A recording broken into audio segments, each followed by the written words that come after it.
Hello प्यारे साथियों, आ गए हम लोग आज एक और वीडियो लेकर, जिसमें आज वर्ण के ऊपर चर्चा हम लोग करेंगे। वर्ण क्या होता है, वर्ण के कितने भेद होते हैं, इसके पूरा वर्ण का जितना होता है पूरा वर्ण क्या है सारा बताएंगे, इसका उपयोग बताएंगे, ताकि आप लोगों को वर्ण में आगे चल के दिक्कत ना हो सके। ठीक है, तो बिना देरी किए आप लोग को हम वर्ण के ऊपर ले चलते हैं, बताते हैं।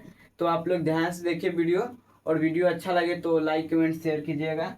देखिए क्या है इसमें, क्या कर रहा है, वर्ण क्या है, क्या इसमें वर्ण क्या है, वर्ण क्या है। देखो तो वर्ण उस मूल ध्वनि को, जैसे क्या है वर्ण उस मूल ध्वनि, वर्ण उस मूल ध्वनि को कहते हैं जिसके खंड या टुकड़े नहीं किए जा सकते हैं, खंड या टुकड़े नहीं किए जा सकते हैं। बात समझ में आया, खंड या टुकड़े नहीं, जैसे कि क ख अ आ ई इत्यादि वर्ण है, मतलब ये सब वर्ण है, क्या है ये सब वर्ण है।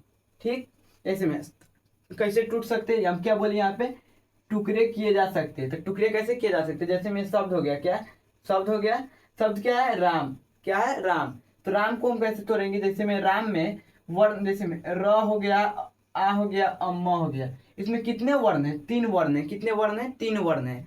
राम में कितने वर्ण है, तीन वर्ण है, जैसे में। अब उसके बाद क्या चलेंगे, अब पता चल गया वर्ण को टुकड़े कैसे किए जा सकते हैं। उसके बाद अब क्या आ गए, देखो ध्यान से समझिएगा। अब क्या है, वर्ण कितने प्रकार के होते हैं, तो वर्ण दो प्रकार के होते हैं। कितने प्रकार के, वर्ण दो प्रकार के। कौन कौन वर्ण होते हैं, स्वर वर्ण और व्यंजन वर्ण। कौन कौन वर्ण होते हैं, स्वर वर्ण और व्यंजन वर्ण। स्वर वर्ण का क्या काम है और व्यंजन का क्या काम है, वो आपको हम बताएंगे। क्या स्वर्ण वर्ण का क्या काम है और व्यंजन का क्या काम है, आपको हम बताएंगे। सबसे पहले देखते हैं स्वर्ण वर्ण।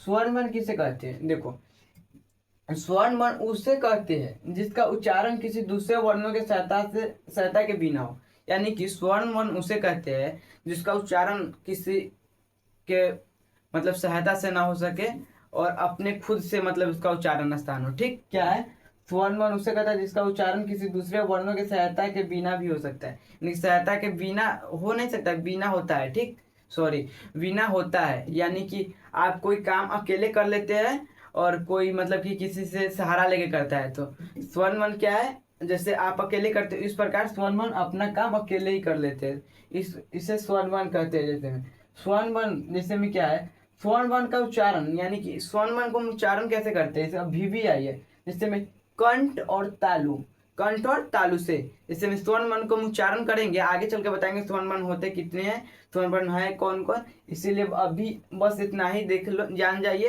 कि स्वर्ण वर्ण को तालु और कंठ से मतलब कि बोलते हैं। जैसे में उसके बाद क्या है, ना कि जीव और ओठ, ना कि जीव और ओठ से बोलते हैं। ठीक, और क्या है, इसकी संख्या 11 है, इनकी संख्या कितने हैं, स्वर्ण वर्ण की संख्या 11 है, कितनी है 11, स्वर्ण वर्ण की संख्या कितनी है 11। उसके बाद क्या है, स्वर्ण वर्ण दो प्रकार के होते हैं, जैसे में वर्ण दो प्रकार के हुआ, उसके बाद स्वर्ण वर्ण भी कितने प्रकार के, दो वर्ण करके। जैसे में देखो क्या है, वर्ण हो गए, वर्ण हो गया, वर्ण हो गया दो प्रकार, स्वर वर्ण कितने प्रकार के हो गए, दो प्रकार, स्वर हो गया और व्यंजन हो गया, हुआ ना। इसी प्रकार से स्वर के भी कितने वेद है, दो वेद है, कितने, दो। स्वर के कितने वेद है, दो। जैसे में क्या होगा, मूल स्वर और संयुक्त स्वर। क्या, मूल स्वर और संयुक्त स्वर। देखो क्या क्या है, मूल स्वर और संयुक्त स्वर, मूल स्वर और संयुक्त स्वर,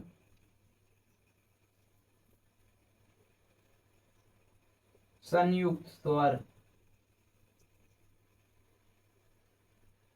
ठीक, उसके बाद क्या है, व्यंजन। अब क्या इस यहाँ पर इसका काम खत्म, फर्स्ट वाला का काम खत्म, स्वर्ण वर्ण का काम खत्म। स्वर्ण वर्ण समझ में आ गया, तो हम चलते हैं व्यंजन। क्या, व्यंजन वर्ण। क्या व्यंजन वर्ण, व्यंजन वर्ण किसे कहते हैं, जैसे देखो व्यंजन उसे कहा जाता है जिसके उच्चारण किसी के लिए स्वर्ण वर्ण, उच्चारण करने के लिए, सॉरी क्या है, उच्चारण करने के लिए स्वर्ण वर्णों का सहायता लिया जाता है। यानी कि हम क्या समझाते हैं, जो काम कोई अकेले कर लेता है और किसी का सहारा लेके करता है, तो ये क्या है, व्यंजन वर्ण है। स्वर वर्ण है जो अकेले कर लेते हैं, और व्यंजन वर्ण है जो किसी का सहारा लेके करते हैं। जैसे में दो आदमी से कोई काम को कर रहा जाता है, इस प्रकार ही व्यंजन वर्ण मतलब कि अपने से नहीं, स्वर वर्ण की सहायता लेना पड़ता है इनको। क्या है, व्यंजन वर्ण से करते हैं। इसके कितने भेद होते हैं? तीन। क्या, इसका दो भेद, इसके कितने भेद है? तीन भेद है। कितने तीन भेद है? तीन। व्यंजन का कितने भेद है? तीन। कौन कौन हो गया? दिखाते हैं आपको, बताते हैं। इनके तीन भेद कौन कौन हो गए? जैसे में देखो, स्पर्श हो गया और अंतस्थ हो गया और उसके बाद उष्म हो गए। कौन कौन है? स्पर्श हो गया, स्पर्श, उसके बाद स्पर्श के बाद क्या है? अंतस्थ, उसके बाद उष्म। ठीक, कितने भेद है? तीन है। देखो, व्यंजन कुल कितने होते हैं? व्यंजन कुल 33 होते हैं। कितने होते हैं? 33। जिस प्रकार इसमें वर्ण कितने थे? 11। इसमें वर्ण 11 होते हैं, इसमें व्यंजन 33। इनकी संख्या जो होती है 33 होती है। ठीक, और क्या है देखो, अब उसके बाद संयुक्त व्यंजन क्या है? देखो, संयुक्त व्यंजन ये हिंदी में स्वतंत्र नहीं है। ठीक, संयुक्त व्यंजन जो है एक व्यंजन ही है, मतलब कि कैसे हो गया वर्ण और व्यंजन, इसी प्रकार से एक संयुक्त व्यंजन है। क्या है? संयुक्त व्यंजन। तो संयुक्त व्यंजन किसे कहा जाता है?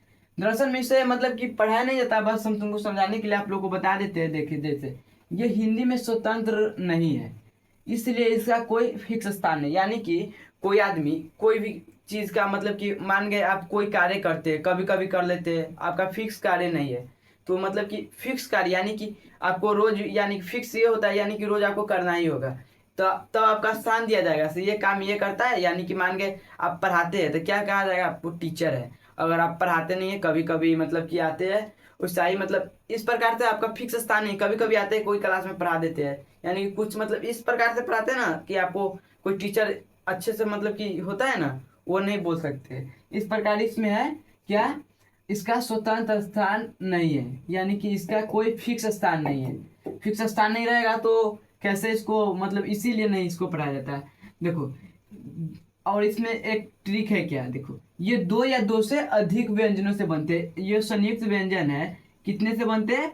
संयुक्त व्यंजन दो या दो से अधिक व्यंजनों से बनते हैं, और दोनों के बीच स्वर्ण वर्ण नहीं होते। और जो मान गए ये दोनों है ना, ये इसके बीच स्वर्ण वर्ण नहीं होते हैं, इसके बीच स्वर्ण वर्ण नहीं होते हैं। देखो, हिंदी में कुल, ये समझ में आ गया ना? समझ में आ गया तो आगे बढ़ते हैं। देखो, हिंदी में कुल 52 वर्ण होते हैं। कितने? 52 वर्ण होते हैं। कितने वर्ण होते हैं? 52। हिंदी में कितने वर्ण होते हैं? 52।